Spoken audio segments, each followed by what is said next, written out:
Царинарница Скопје во текот на 2025 година наплатила приходи во износ од 58,7 милиарди денари, што представува зголемување од 11% или 5,7 милиарди денари повеќе во споредба со 2024 година.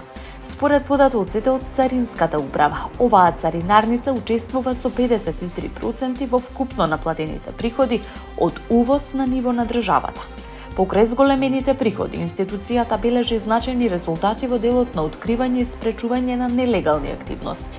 Во текот на годината биле изготвени 24.566 записници, по кои се донесени решенија за дополнителна наплата во износ од 1,36 милиарди денари.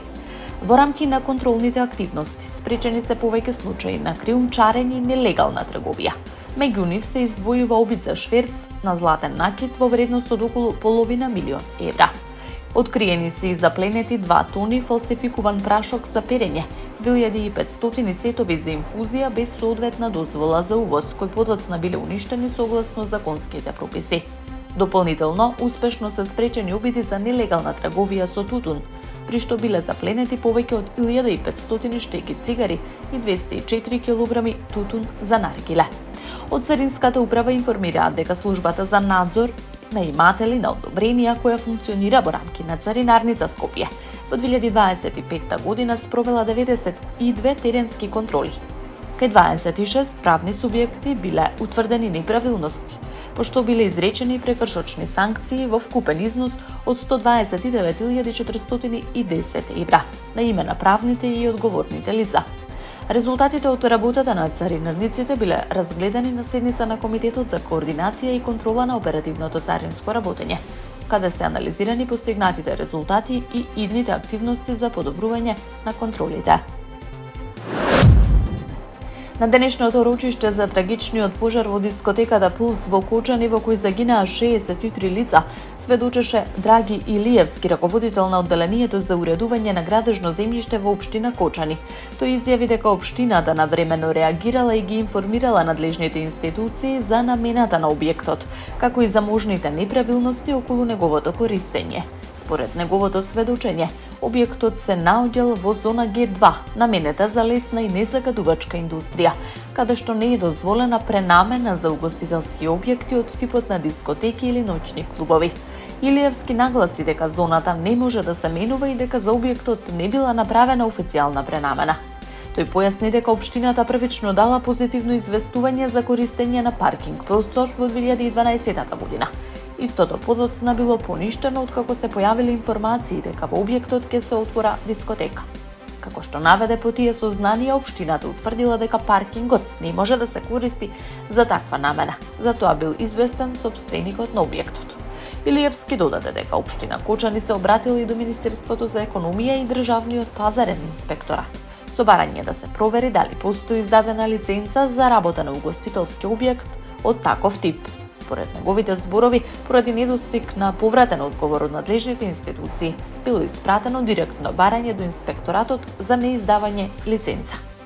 Во текот на рочиштето беа разгледани прашања поврзани со надлежностите на институциите и комуникацијата меѓу нив, при што судот не дозволи дел од прашањата на обвинителството со образложение дека сведокот веќе ги изјаснил своите ингеренции. Судењето за трагедијата Пулс продолжува, следните рочишта ќе вклучуваат сослушување на други предложени сведоци. Случајот останува еден од најобемните и најчувствителните судски процеси во поновата историја на земјава. Премиерот Христијан Мицкоски изјави дека безбедносната состојба во земјата е стабилна без значајни осцилации и дека институциите ја имаат целосно под контрола. Тој одговори на новинарско прашање поврзано со потенцијалните влијанија од случувањата на Блискиот Исток, нагласувајќи дека државата внимателно ја следи ситуацијата. Безбедносната состојба е стабилна, без одредени осцилации, апсолутно ја имаме под контрола.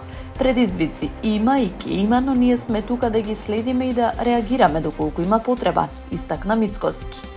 Премиерот денеска присуствуваше на настан во касарната Страшо Пинџур во Скопски Петровец, каде беа представени 17 нови лесни оклопни возила Страйкер, набавени од Соединетите Американски држави. Овие возила се дел од процесот на модернизација на армијата и унапредување на незините капацитети. На презентацијата присуствуваа и министерот за одбрана Владо Мисајловски, началникот на генерал-штабот, генерал-мајор Сашко Лавчиски, заменик шефот на мисијата на амбасадата на САД Никол Варнс и високи војни представници од командата за операции и првата пешадиска бригада. Со оваа набавка, како што беше истакнато, се зајакнува одбраната и се продолжува со соработка со стратешките партнери во насока на модернизација на вооружените сили. Данската премиерка Мете Фредериксен ја поднесе оставката на својата коалицијска влада по тешкиот изборен пораз, пренесуваат светските медиуми. И покрај тоа аналитичарите не ја исклучуваат можноста таа повторно да се појави како лидер на нов владин кабинет во наредниот период, по завршувањето на коалицијските преговори. Незината социјалдемократска партија забележа најлош резултат од 1903 година, освојувајќи 38 места во парламентот, што е значително помалку во споредба со претходните избори. Според аналитичарите, изборниот исход представува реакција на гласачите на економските политики на владата, како и на зголемените трошоци за живот, еколошките прашања и социјалната заштита. Иако Фредериксен остана најголем политички фактор во земјата, изборите покажаа засилена фрагментација на политичката сцена. Ниту левичарскиот, ниту десничарскиот блок не успеа да обезбедат мнозинство во парламентот, што отвора простор за долги и сложени преговори меѓу партиите.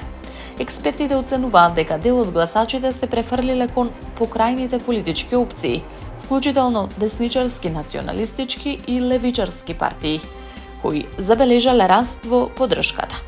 Во вакви околности, центристичката партија Модерати се појавува како можен клучен фактор во формирањето на нова влада.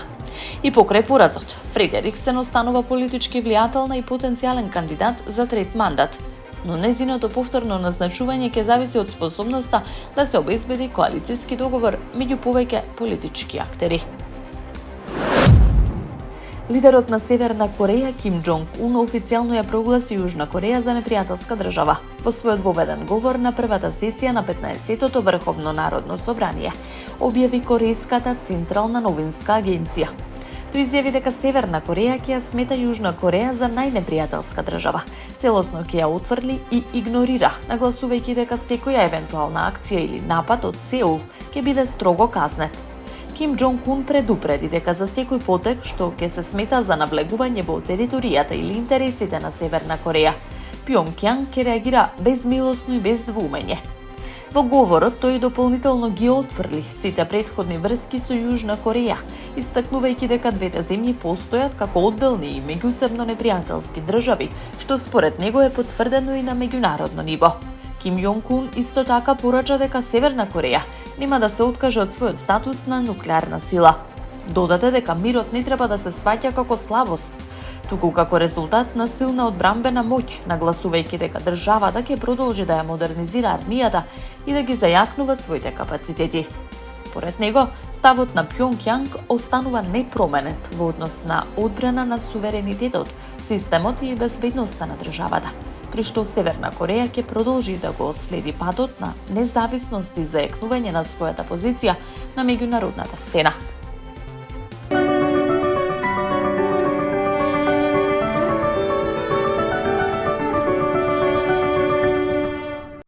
Управата за хидрометеоролошки работи издаде метеоаларм за утре. Ќе дува умерен до засилен наместа повремено силен ветер од јужен правец, кон крајот на денот под влијание на циклонска активност. Следува период на променливо облачно време со повремени врнежи од дожд, информираат од таму. В петок наместа врнежите ќе бидат пообилни, ќе има и услови за појава на ретки грмежи. На некои од повисоките места врнежите од дожд ќе преминуваат во врнежи од снег, а на планините ќе се формира нова снежна покривка. За време на викендот ќе биде променливо облачно и посвежо со повремени врнежи. Ќе дува умерен повремено засилен ветер од северен правец, кој ќе биде поизразен долж по Вардаријата, прогнозираат од Управата за хидрометеоролошки работи.